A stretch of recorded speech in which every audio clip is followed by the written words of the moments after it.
السلام علیکم ملګرو، په دغه امید چې روغ جوړ به یې. نقیب یوسفزی یم او دا ډېر ښایسته منظر نښتر ولاړ دی ضلع شنګله بالولخیل.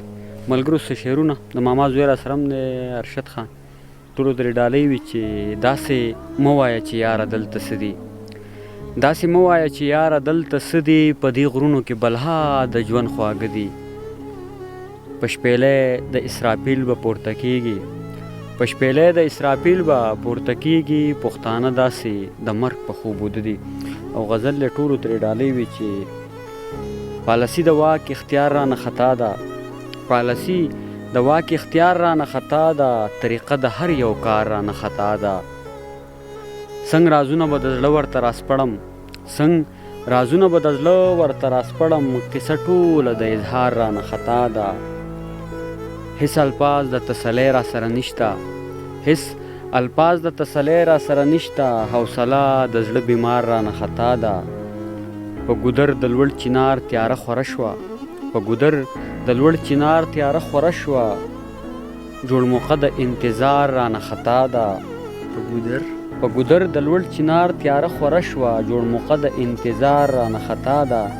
په ګفتار کې خو مثال زمونږ نشته، په ګفتار کې خو مثال زمونږ نشته، خو خبره د کردار رانه خطا ده.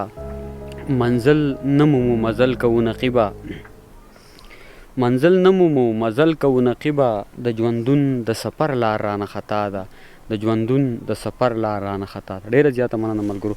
بس راځئ زموږ سره اوسئ او دا مسافر چې کله خپل وطن ته راشي که نه، په خپل یقین وکړه دا لارې ورته ډېرې ناشنا ناشنا ښکارېږي. زه په خپله ډېر وخت بعد خپل وطن طرف ته رالم. ما به خیال چې درې نیم کاله ما په سعودي عرب ریاض کې ویستلي او بس دغې منیم شکر دی چې الله پاک په خیر خیریت سره خپل وطن ته را رسولی یم. دا به خو پېژنئ که نه ملګرو، زمونږ په ځای کې دې ته د وښو دلی وي. صبر وکئ ښه. زه دا کیمره باندې تاسو ته ښیم.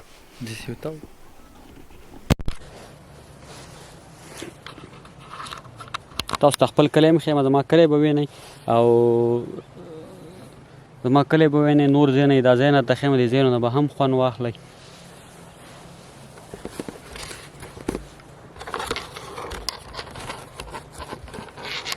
دا چې اوس دا ملګرو دې ته تاسو وینئ، دا د وښو دلی ده.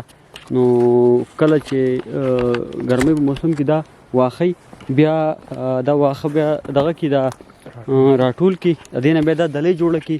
دا دلی چې بیا ده نو دا بیا څاروو ته غورځوي په ژمي کې، لکه څنګه اوس چې دا کوم موسم دی نو دا د ژمي موسم دی. نو په دې موسم کې اکثر چې بیا بارانونه وي دا بیا څاروو ته غورځوي دا واښه. نو دا د دې زمونږ یو رواج دی د دې غرونو علاقو چې په خلک د دې وښونه دلی جوړه کړي او بیا مخکې دا شی لږ د دې نه دا دلی جوړه کړي د وښو نه او بیا په ژمي کې خپلو څاروو ته غورځوي. او دا خو پورې تاسو ګورئ، دا زما کلی دی، د دې پر بل کلی د هغې ته راغلی یم. زما ترور د با کلی کې بیماره وم، د هغې څنګ ته راغلی وم، اوس واپس ځم. دا به خو پېژنئ که نه، دا د نښتر ونه ده. ښه دا ګورئ، ښه دا د نښتر ونې دي، دلته کې ولاړې دي په دې موړه کې. دا پورې ټول نښتر ولاړ دي، خو دې طرف په انور دی نو انور د وجې نه ښکارېږي، دا نښتر ونې دي. ځو په کته تاسو ته راځئ نه ښیو انشاءالله.